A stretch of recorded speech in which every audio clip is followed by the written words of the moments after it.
you ever noticed how often "just wait, God will fix it" becomes a polite way to do nothing, even while harm keeps happening? But what about the fact that the smallest honest conviction, a mustard seed's worth, can help you do more in a week than grand promises do in a year? Welcome to Mythologizing the Bible, where we'll be taking a look at 3 readings from the Christian Bible through the lens of sacred myth. As we reflect on the readings for the 27th Sunday in Ordinary Time, Cycle C, we'll explore why agency beats passivity, how intrinsic motivation becomes steady service, and why real humility insists on mutual dignity, not silent compliance. In this episode, we're asking an honest question. What if we stripped away the divine timelines and focused on the values underneath? What if we focused on clearly naming harm when we see it, fanning our small sparks into dependable flames, and then turning belief into practical, measurable action?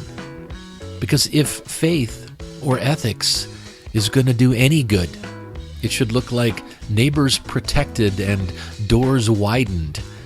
It won't look like passive people waiting for permission or for a higher power to do the work for them. So grab a comfy seat, a glass of your favorite beverage, and let's look at some ancient stories together in this edition of Mythologizing the Bible, where we'll be exploring the readings for the 27th Sunday in Ordinary Time, Cycle C of the Roman Catholic Lectionary. In this series, we're exploring readings from the Bible through the lens of sacred myth, looking for interpretations and lessons that don't demand a belief in the supernatural. What that means from a practical standpoint is that we will assume that these stories and writings are fiction, written by pre-scientific people with their own agendas and very different audiences. Now, you might agree with the lessons I find, but I encourage you to look for something that rings true to you. Part of the beauty of understanding these writings as sacred myths is that we're free to interpret them for ourselves. We're free to learn the lessons that we need right now. So with that, let's dive in. As I said, tonight we'll be looking at the readings for the 27th Sunday in Ordinary Time, Cycle C. Our first reading is from Habakkuk. It's chapter 1, verses 2 and 3, and chapter 2, verses 2 through 4. Our second reading is from the second letter to Timothy. It's chapter 1, verses 6 through 8, and verses 13 and 14. And our gospel reading is from Luke. It's chapter 17, verses 5 through 10. Now we'll start by going through all 3 of the readings, then we'll look for the messages and the main lesson in each one. Finally, we'll bring everything together, look at what it means for us today, and talk about where we go from here. And with that, let's begin. Our first reading is from Habakkuk. How long, Lord, must I call for help, but you do not listen? Or cry out to you, violence, but you do not save? Why do you make me look at injustice? Why do you tolerate wrongdoing? Destruction and violence are before me. There is strife and conflict abounds. Then the Lord replied, write down the revelation and make it plain on tablets, so that a herald may run with it. For the revelation awaits an appointed time. It speaks of the end and will not prove false. Though it linger, wait for it. It will certainly come and will not delay. See, the enemy is puffed up. His desires are not upright, but the righteous person will live by his faithfulness. Our second reading is from the second letter to Timothy. Beloved, for this reason I remind you to fan into flame the gift of God, which is in you through the laying on of hands.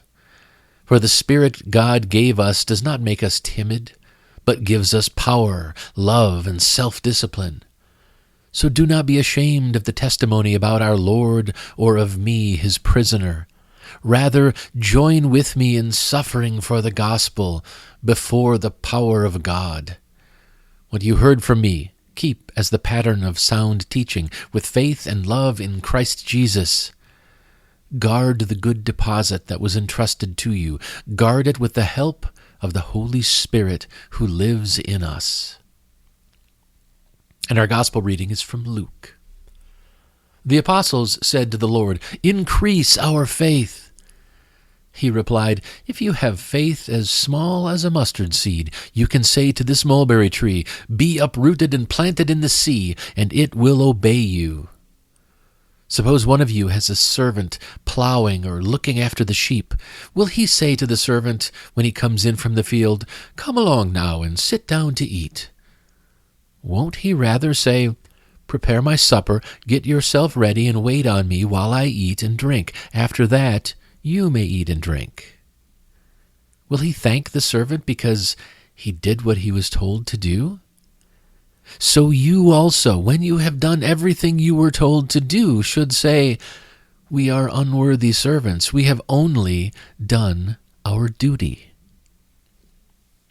All right, so let's go back and take a critical look at these readings and see what learnings and lessons we can find if we dig around just a little bit. So our first reading was from Habakkuk, and in this reading, Habakkuk's cry, right? How long? Well, I think that's something that's painfully familiar for many believers. The reply he gets is actually God's second reply. Now, the lectionary skips the part where God complains about how powerful the Chaldeans are, how they scoff at kings, and how their strength is their God.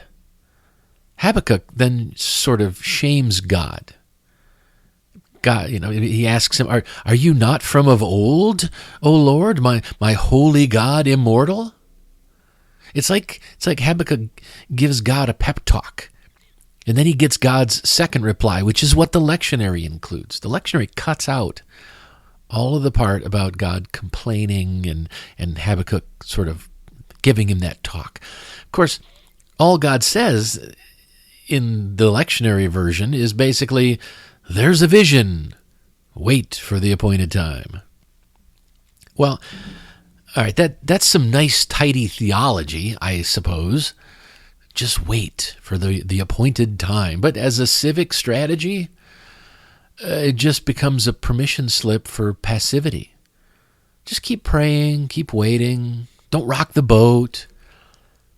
Meanwhile, injustice keeps rolling right along. Now, a humanist reading flips the script. The point isn't to outsource responsibility to heaven.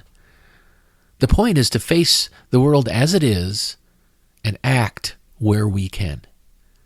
When violence, corruption, or preventable tragedy hits close to home, the best response isn't to claim it's a heavenly mystery. The best response is to frickin' mobilize. There's a line here about writing the vision plainly so a runner can read it, so a herald can carry it. That's the part that's worth keeping. Make the plan so clear that ordinary people can carry it. The just shall live by faith becomes the just live by fidelity. But their fidelity, their loyalty, isn't to some unseen, unprovable God who says to just sit and wait. Their fidelity, their faith, if you will, is to provable facts. Their fidelity is to each other, to human dignity. In practice, that means turning anguish into action. Evidence-based safety policies, real mental health access, community violence intervention, due process that protects everyone, and local networks that catch people before they fall through the cracks. Don't wait for rescue. Become the rescuer. Perseverance, then, isn't passive waiting. Perseverance is disciplined, collective follow-through. Build coalitions. Set measurable goals. Publish the steps you're going to take. And then check progress like lives depend on it. Because they do. Look, hope is not a mood. Hope should be a habit. Show up, tell the truth, protect the vulnerable, and keep going, even after the headlines have moved on to something else. If there's a vision, it's the one we draft together, and then we all run with it. It's not a reason to sit down and call it faith. So the main lesson I got from our first reading is that good people shouldn't wait for God to fix things. Without the supernatural framing, Habakkuk is a mirror. Name what's wrong, make the plan plain, and act. Again and again and again. Do it until the harm is reduced and people are safer. Justice doesn't arrive on someone else's timetable. Justice is built on ours. Good people shouldn't wait for God to fix things. Our second reading was from the second letter to Timothy. And when we look at this without the supernatural stuff, this passage is about turning a spark into a steady flame of power, love, and self-discipline. Now, that's a great recipe for civic life. Cultivate courage, lead with care, and practice habits that make your care reliable. Right? Don't be ashamed becomes don't downplay your values. Put those values to work in how you spend your time, your money, and your attention. The point isn't to simply perform belief. Performative belief isn't enough. It's the point is to live convictions that make other people safer and that make them more free.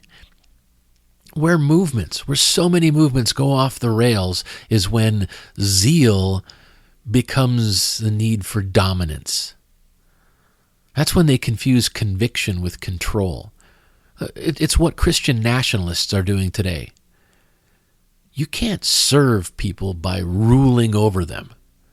You serve people by meeting needs and expanding access. If your goal becomes power over others instead of care for others, that little flame of conviction is turned into a freaking blowtorch, and people are going to get burned.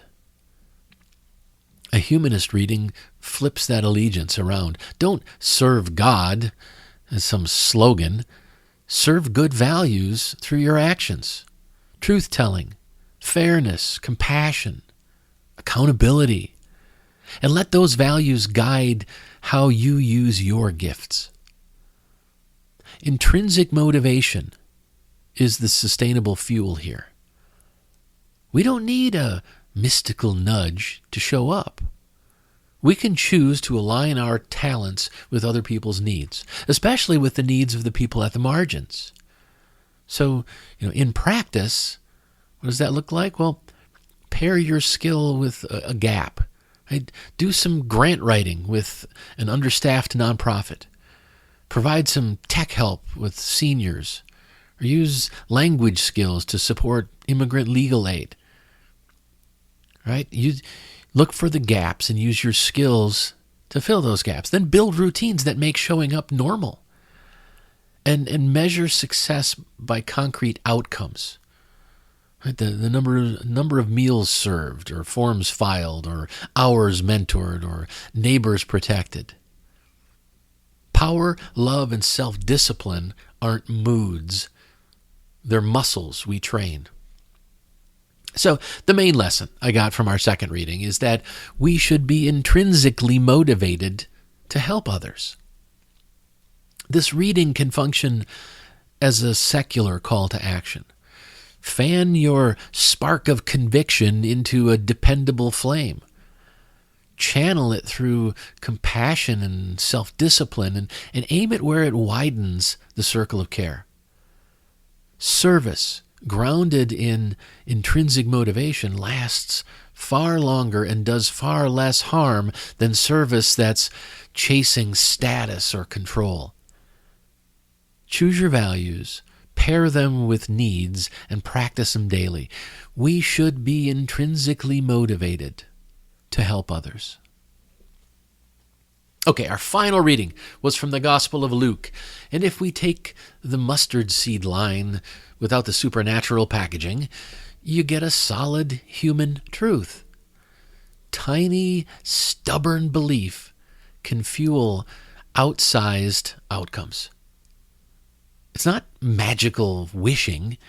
It's creating self-efficacy, confidence that your effort matters, paired with small, repeated actions.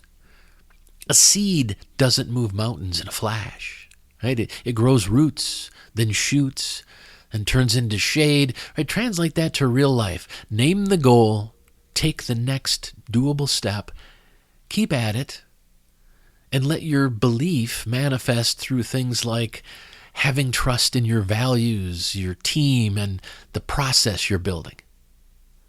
Now, the second half of the passage, a master doesn't treat a servant as an equal. A master should expect to be served. A servant should work all the time without expecting thanks. That passage has often been used to bless hierarchy and to silence expectations of fairness. That interpretation deserves a very, very firm nope.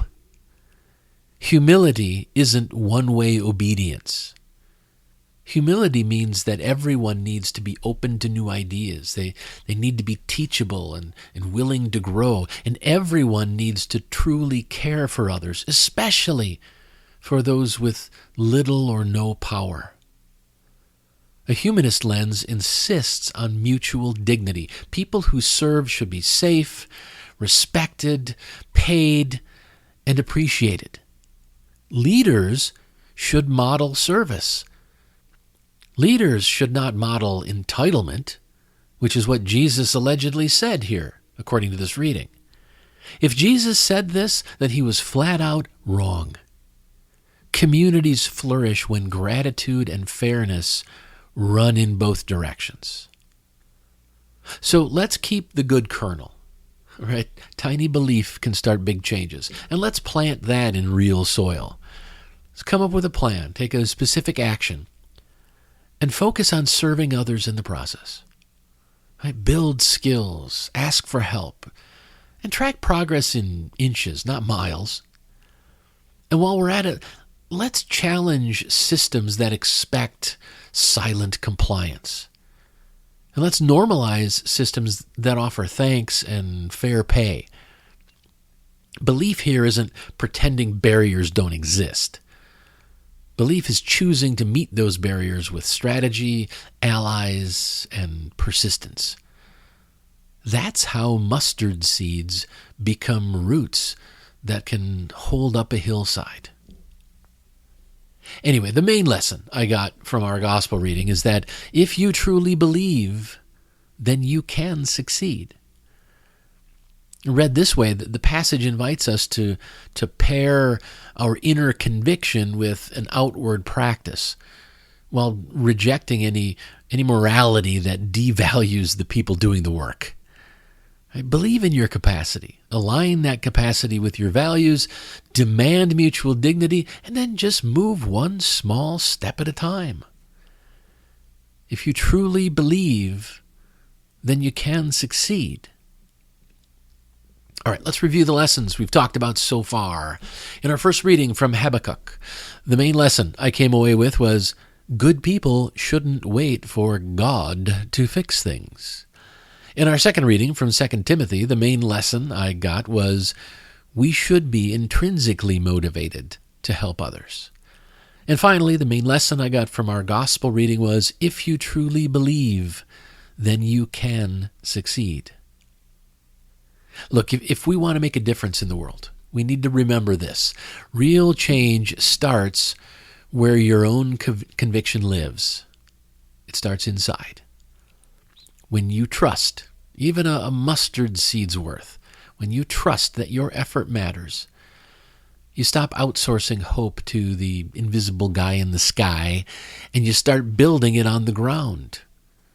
You name what's wrong, align your words and actions with your core values, and then simply take the next doable step with consistency.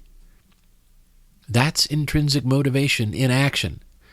Courage plus care plus discipline. It doesn't wait for a miracle. It becomes the miracle.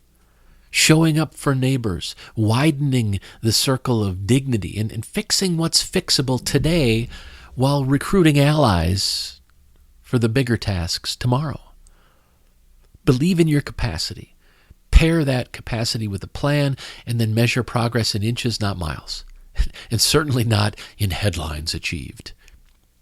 That's how ordinary people make extraordinary good. Now let's choose a step, set a time, and get to work.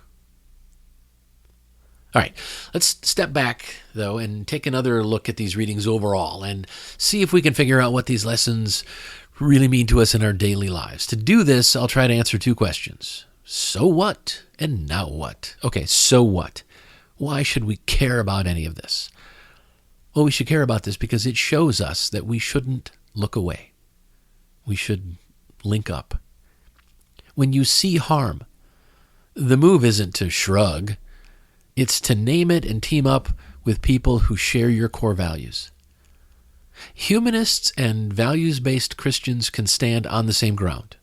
Dignity, truth, radical acceptance, and equal protection. That common ground is where we push back on scapegoating and policies that try to shrink the circle of care. This is important because a mustard seed of conviction beats a mountain of outrage. You don't need perfect confidence to start, just enough to take the next doable step. Pick one issue, one action, one time on the calendar. Right? Measure progress in inches, not miles, not headlines, and then recruit one ally.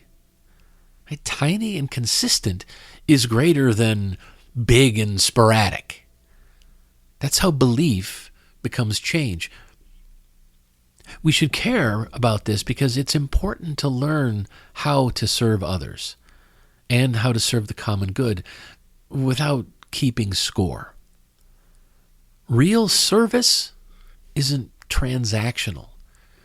We act from love and radical acceptance, not for applause or for leverage over someone else. That can look like checking in on a neighbor, sharing a ride, writing a clear, fact-based note to a representative, or giving steady, ongoing support to a local aid group. Right? Humble, unglamorous help is how communities actually heal and grow. This is important because coalition turns our private convictions into public outcomes. Christian nationalists have drifted far away from love and acceptance ethics, and they've become toxic to our society because of that. But the antidote isn't more outrage. The antidote is broad, values-driven cooperation. When humanists and values-based Christians work side by side, we can widen the circle. Right? Safer policies, kinder norms, fairer systems.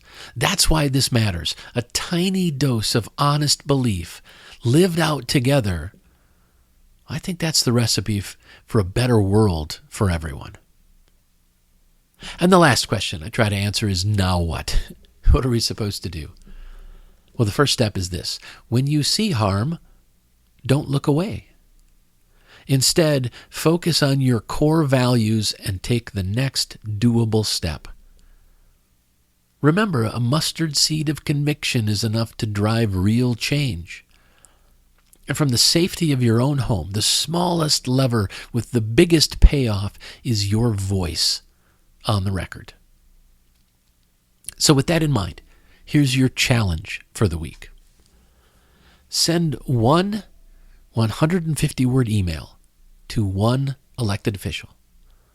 City, county, state, or federal, it doesn't matter. Tell them your thoughts on one specific policy or issue, and then ask them to take one specific action.